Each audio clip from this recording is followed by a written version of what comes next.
2, 3. Bueno, un tejido es un conjunto de células que se encargan de realizar una función específica. Entonces, pues ya, creo que eso es lo primordial que tenemos que saber. Vamos a empezar con el tejido meristemático. El tejido meristemático pues son los responsables del crecimiento de la planta, pues las células están constantemente dividiéndose. Se dividen en 3 tipos: la A, que es el apicales, la B, que es laterales, la C, que es no se ve por el reflejo, intercalares. Se caracterizan por tener el núcleo grande y tener paredes muy finas. Se ven aquí las imágenes que se tomaron en laboratorio. Aquí se ve el núcleo y las paredes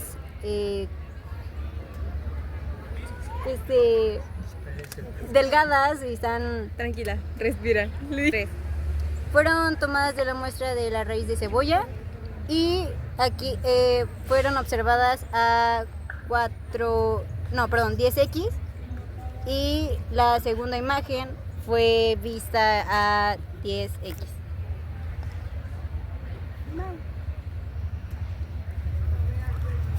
El segundo es el tejido protector, que, como dice su nombre, protege contra daños físicos, pérdida de agua y depredadores.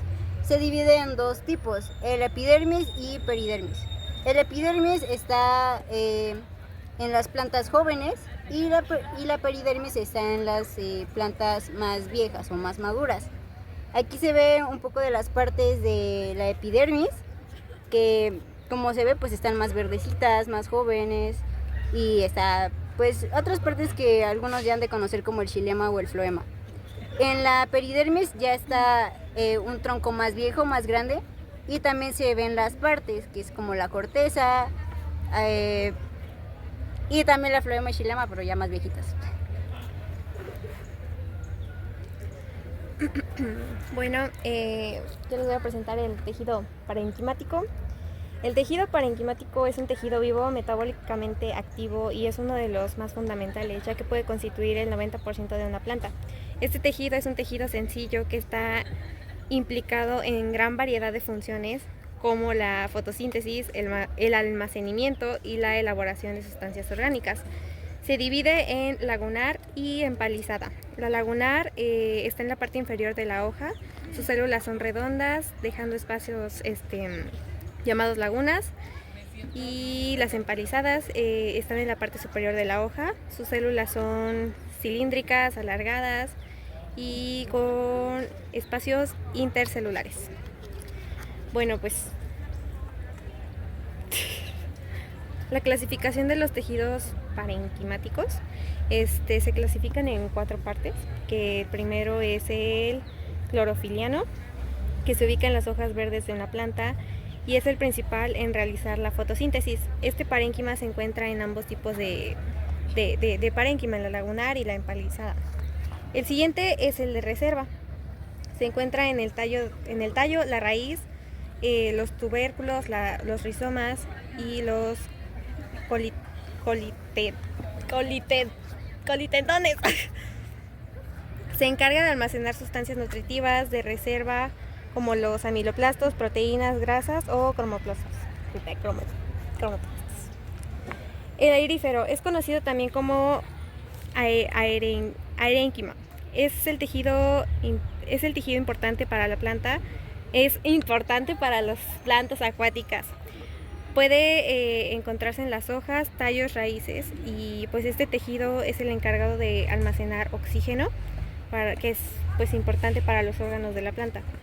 Y por último, el acuífero, que también es conocido como hidrénquima, es característico de las plantas que viven en ambientes secos, como los cactus. Este tejido es el encargado de almacenar agua y se encuentra en las hojas, los tallos, raíces y frutas. Gracias.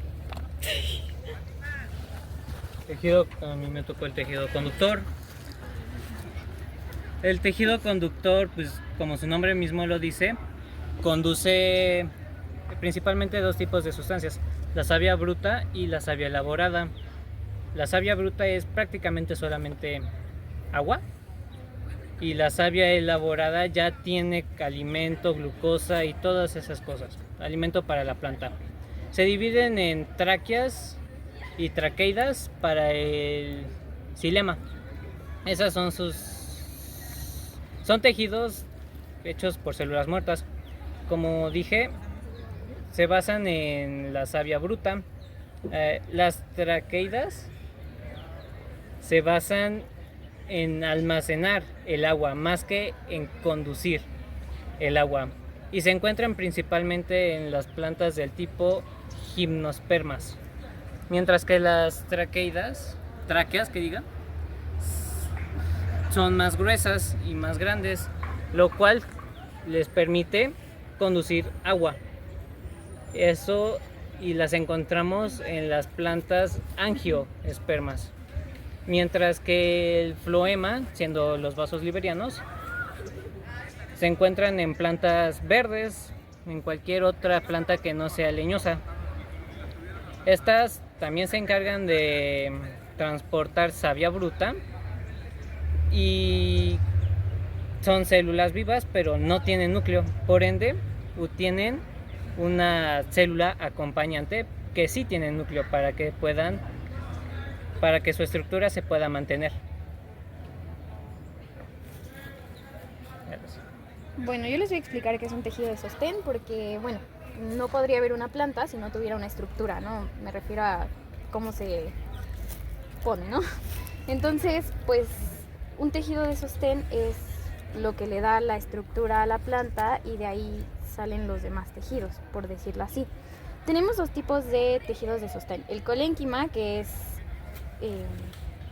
está presente en partes jóvenes o en crecimiento, y el esclerénquima, que está presente en partes más viejas.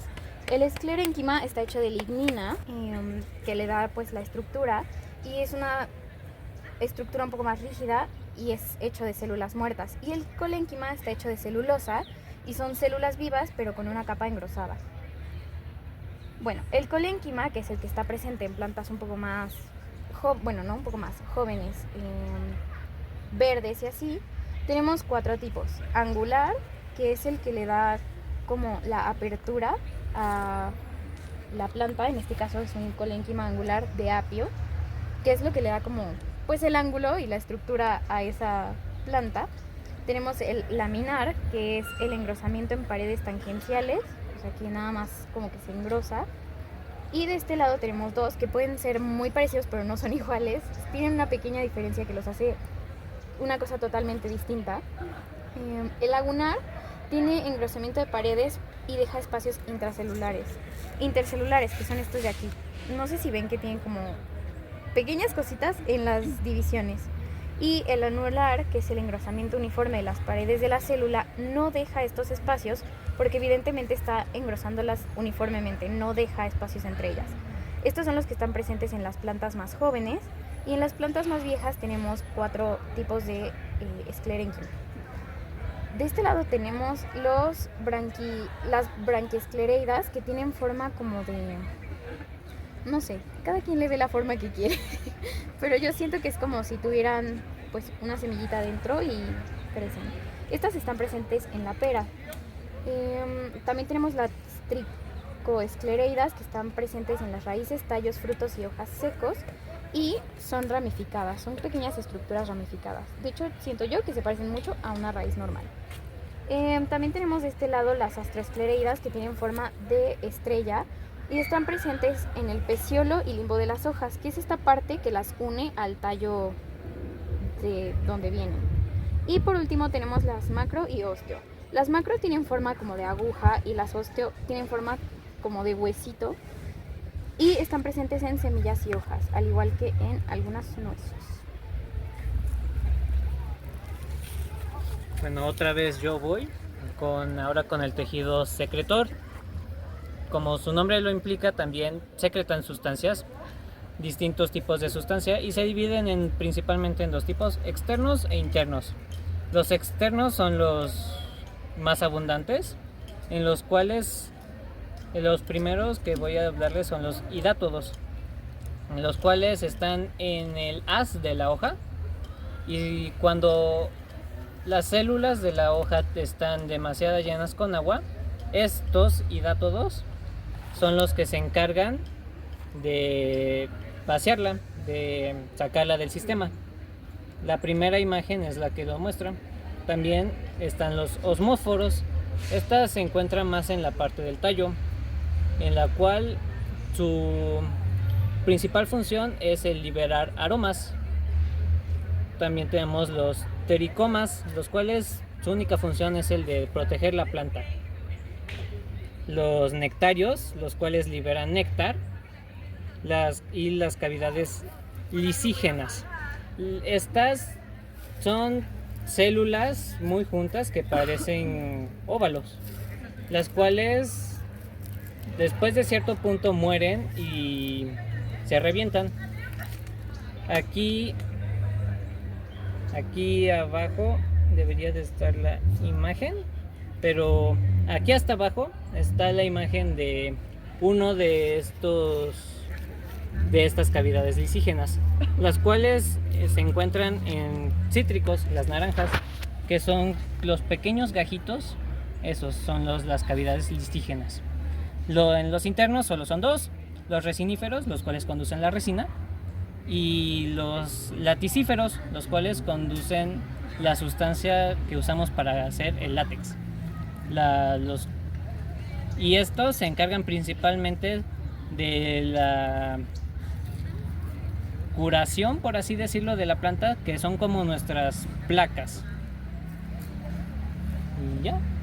Pues son de qué grupo son? Hola, profa. Sexto, Ay, segundo. le da like. Hola, profa. No, Porque quinto es C1. No. Sexto C1. Ajá, sexto. Sexto A2. Sexto C1. A2. Sexto C1. Bueno, pues les agradecemos mucho por su atención. Esto fue nuestro proyecto de biología. Y pues muchas gracias. Bravo. Póngales 10. 9 y 5. Ya díganos que reprobamos. Bueno, ya no. Bueno, ya.